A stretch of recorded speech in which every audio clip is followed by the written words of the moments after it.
কিছু ভ্রমণ শুরু হয় কোনো পরিকল্পনা ছাড়াই, আর সেই ভ্রমণগুলোই মনের গভীরে থেকে যায় চিরকাল।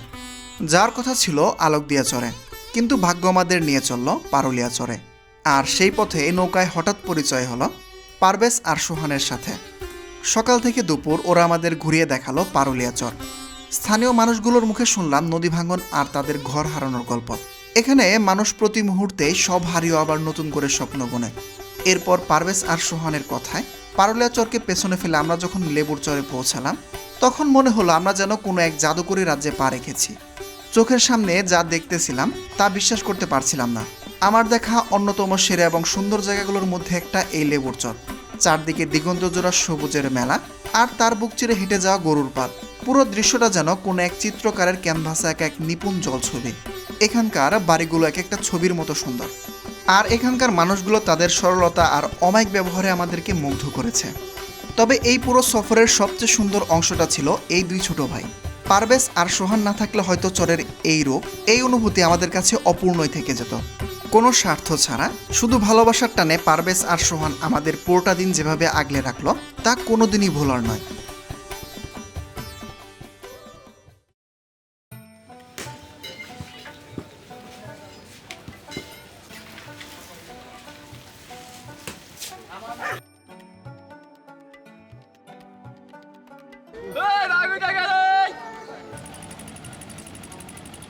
জাফরগঞ্জ ঘাট থেকে সকালে নাস্তাটা শেষ করে আমরা রওনা হলাম।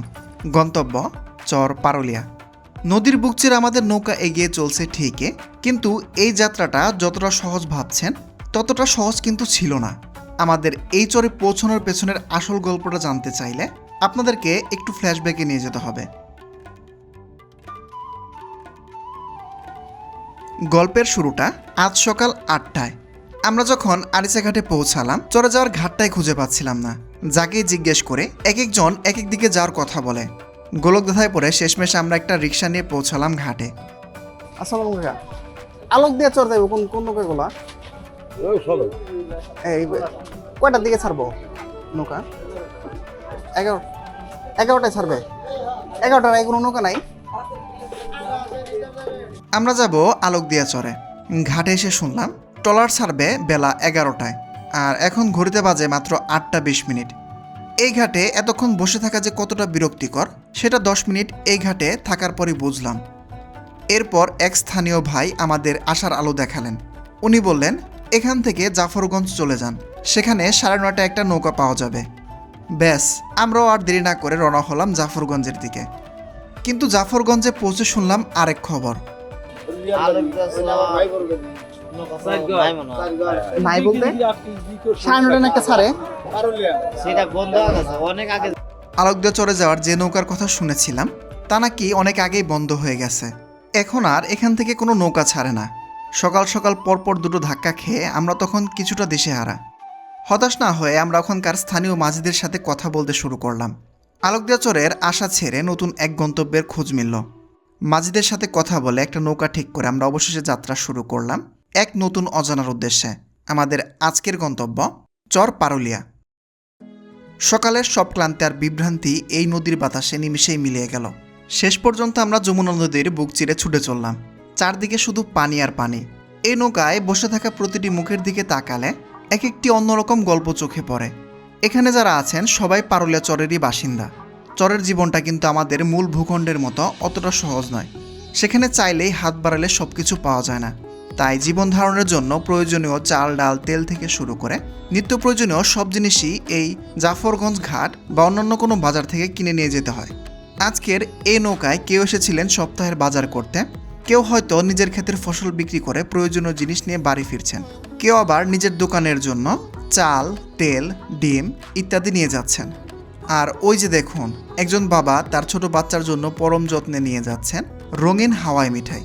চরের কঠিন জীবনে এই ছোট ছোট আনন্দগুলোই হয়তো বেঁচে থাকার সবচেয়ে বড় রসদ। এই নৌকাতেই পরিচয় হলো দুই ছোট ভাই পারভেজ আর সোহানের সাথে। ওরা পারুলিয়া চরেই যাচ্ছে ওদের ফুপুর বাসায়। ওদেরকে যখন বললাম আমাদেরকে চরটা একটু ঘুরিয়ে দেখাতে, ওরা তো সাথে সাথেই রাজি। নৌকা যতই এগিয়ে চলছে চারপাশে গ্রামীণ দৃশ্য ততই মুগ্ধ করছে আমাদের। যমুনার এই শান্ত রূপ সত্যি চোখ জুড়িয়ে দেয়। আমাদের পাশ দিয়ে আবার চমৎকারভাবে সাই দিয়ে চলে যাচ্ছে অন্য একটি চরের নৌকা। একে অপরকে ছাড়িয়ে যাওয়ার এই নীরব প্রতিযোগিতা নদীর বুকে এক অন্যরকম আবহ তৈরি করেছে। যেতে যেতে চোখের সামনে পড়ল নদী ভাঙনের কিছু দৃশ্য। চোখের পলকে কিভাবে এক একটা ভিটে মাটি, ফসলি জমি এই নদীর পেটে চলে যায় তা ভাবলে শিউরে উঠতে হয়। প্রকৃতি এখানে যেমন উজাড় করে দেয়, তেমনি কেড়ে নিতে বিন্দুমাত্র দ্বিধা করে না।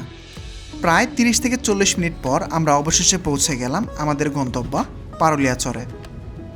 সবাই একে একে নেমে যাচ্ছে যার যার গন্তব্যে, আর আমাদের সামনে এখন অপেক্ষা করছে এক নতুন জনপদ আর এক নতুন অভিজ্ঞতার গল্প।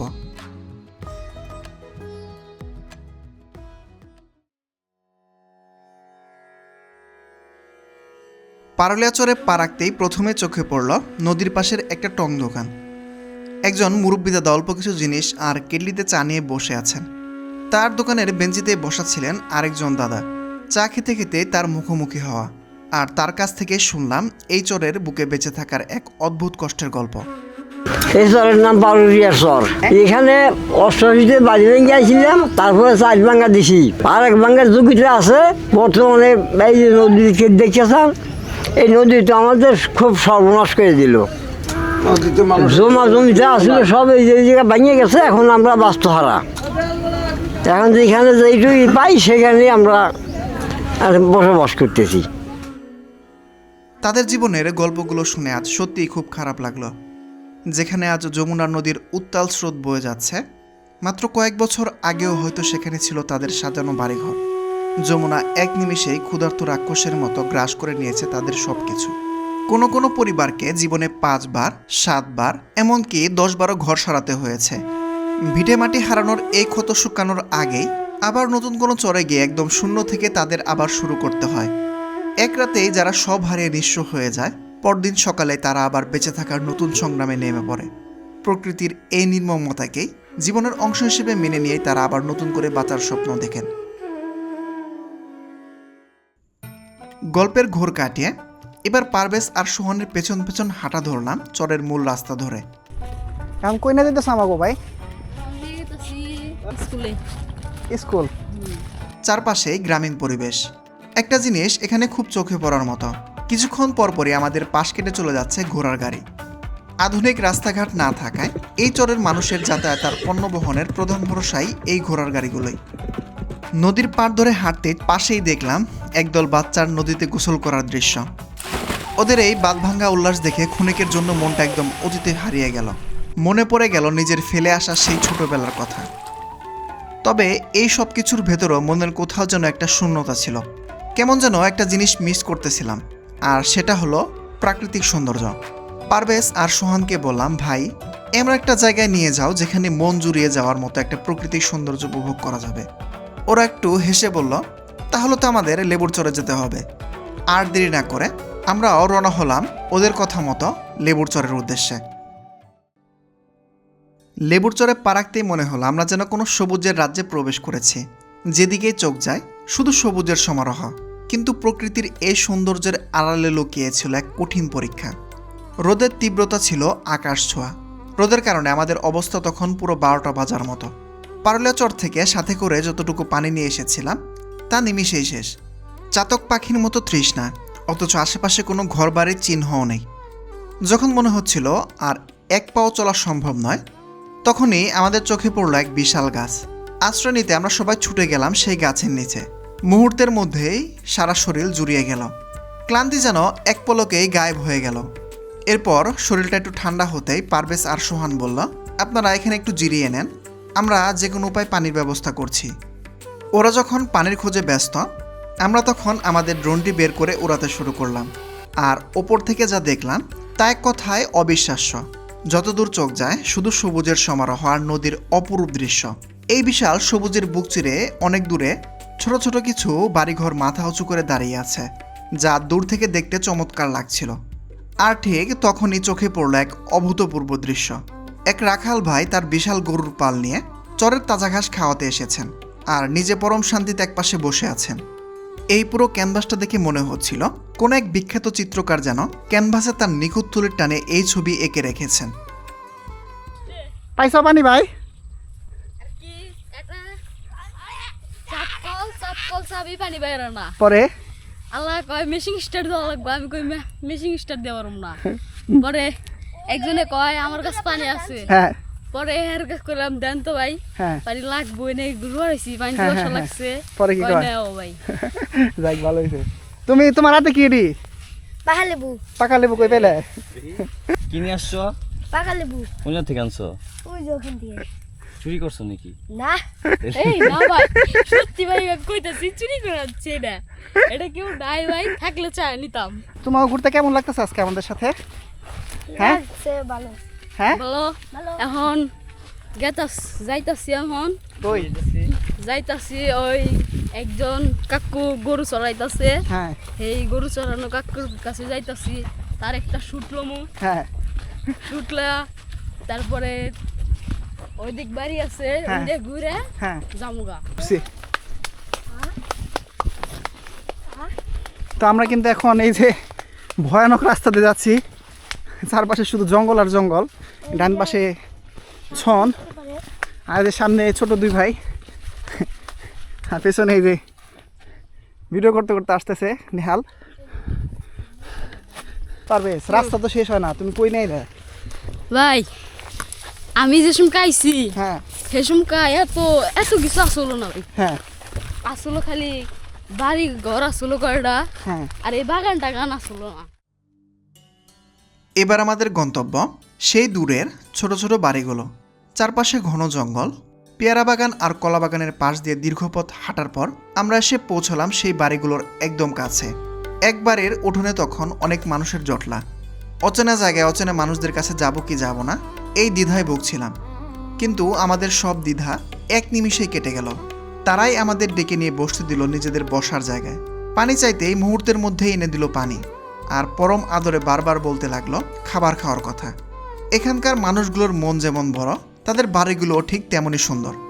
ছোটবেলায় আমরা গ্রামের যে ছবিগুলো আঁকতাম, যেখানে খড়ের চাল বা টিনের ঘর, উঠোনে হাঁস মুরগি আর তার পাশে থাকতো গরুর গোয়াল, এখানকার বাড়িগুলো যেন ঠিক সেরকমই। প্রতিটি বাড়ি যেন এক একটি ছবি। বাড়িগুলোর গঠন সরল, তবে তাতে এক অদ্ভুত মায়া জড়ানো। আধুনিকতার ছোঁয়া তেমনভাবে লাগেনি, আর সম্ভবত এটাই এই গ্রামের সবচেয়ে বড় সৌন্দর্য। এখানে প্রায় প্রত্যেক বাড়িতে গরু আর ছাগল রয়েছে।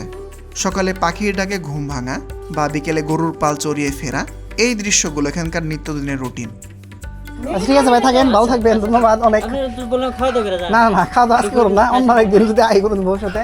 ভালো থাকবেন। আচ্ছা আন্টি থাকেন, আসসালামু আলাইকুম, ভালো থাকবেন, আসি তাহলে। আচ্ছা